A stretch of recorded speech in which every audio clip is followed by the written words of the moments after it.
नमस्ते। सभी को आत्मवंदन। पितामह पत्री जी को भी कोटि कोटि नमन।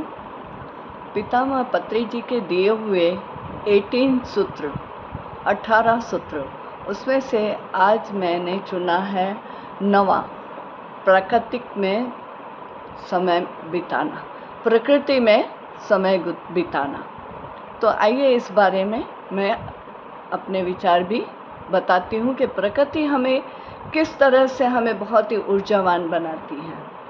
तो मैं कहना चाहूँगी, मेरा बचपन से ही ये रहा है, मैंने प्रकृति की बहुत ही सैर की है और बहुत अच्छा लगता है। और मैंने देखा कि वहाँ पर जाकर के कि जैसे ही हम पहाड़ों में, नदियों, तालाबों में, पेड़ पौधे पे और बगीचों में जाते हैं तो हमारी ऊर्जा कहीं और मन भी प्रसन्न हो जाता है। तो हाल ही में मैं देखूं तो मैं अभी फरवरी में ही महाअवतार बाबा जी की गुफा जा कर के आई। उत्तराखंड की यात्रा मैंने 4 बार की है, अलग अलग जगहों पर। तो जब भी मैं जाती हूँ तो 10 दिन कहाँ बीत जाते हैं पता ही नहीं चलता है। और वहाँ पर बैठ कर के ध्यान किया मैंने हर जगह पर, और पेड़ पौधों को, जैसे बड़े बड़े पेड़, उसको भी हक किया, ऐसे लगाया, तब ऐसे हुआ कि जैसे कितनी ऊर्जा हमें प्राप्त हो रही है। बहुत मैंने खुद ने ये महसूस किया है कि प्रकृति में जाकर के हम कितने ही ऊर्जावान बन जाते हैं। और यहाँ तक कि स्वास्थ्य भी हमारा इतना अच्छा रह जाता है। कई जने हम लोग, हमारे साथ में सभी सीनियर सिटीज़न थे, इतनी दवाइयाँ लेकर के गए थे, पर पहाड़ों, नदियों और तालाबों में घूमते हुए और उसकी प्रकृति को महसूस करते हुए, वहाँ पर बैठ के ध्यान साधना करते हुए इतना अच्छा ऊर्जावान महसूस हुआ कि किसी को एक दवाई तक लेने की ज़रूरत नहीं पड़ी।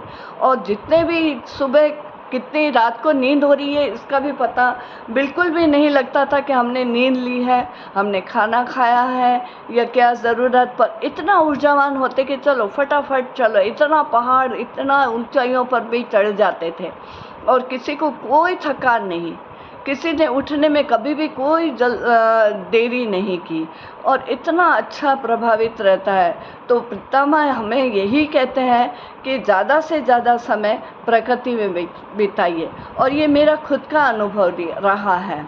और हमेशा मैं साल में एक बार तो ज़रूर से ही निकल जाती हूँ कहीं ना कहीं। बहुत ही पहाड़ों की मैंने हिमाचल प्रदेश और आसाम, अरुणाचल प्रदेश, कई पहाड़ों में जाना, हरियाली में जाना। और यहाँ मैं गुजरात से हूँ, राजकोट से, तो यहाँ पर भी हमारे गिर पर्वत है, वहाँ पर भी हम जैसे ही बारिश का मौसम होता है तो ज़रूर से मैं और मेरे हस्बैंड निकल ही जाते हैं। और बहुत अच्छा लगता है उन दिनों में भी कि पहाड़ों की प्रकृति की कुछ और ही ऊर्जा हम प्राप्त करते रहते हैं। और उसमें भी अगर ध्यान साधना करने बैठ जाएं तो बिल्कुल ऐसा होता है कि जैसे ब्रह्मांड से या पहाड़ से, पेड़ पौधों से बहुत ही अच्छी ऊर्जा आती हुई हमारे पूरे एक एक अंग में प्रवेश कर रही है। ऐसा मैंने खुद अनुभव किया है। तो मैं भी यही कहूँगी कि आप भी प्रकृति की सैर बारंबार, जब भी मौका मिले आप निकल जाइए। घर के आसपास कहीं ऐसा है तो वहाँ निकल जाइए, कोई बगीचे में निकल जाइए, हरी हरी घास पे चल कर के देखिए, कहीं बेंच है बगीचे में, उस पर बैठ कर के आँख बंद करके बैठ जाइए। आप खुद महसूस करेंगे कि कितना ऊर्जावान है। सच में पितामह का ये दिया हुआ 9वां सूत्र, प्रकृति में ज़्यादा से ज़्यादा समय बिताए। मैं आपसे सभी से भी यही कहूँगी कि मेरा ये अनुभव है और मैंने जो ये ऊर्जा महसूस की है, अपनी पूरी तरह से अपने आप को ऊर्जावान बनाया है। तो मैं यही कहना चाहूँगी कि ज़्यादा से ज़्यादा समय प्रकृति में बिताएं। नमस्ते।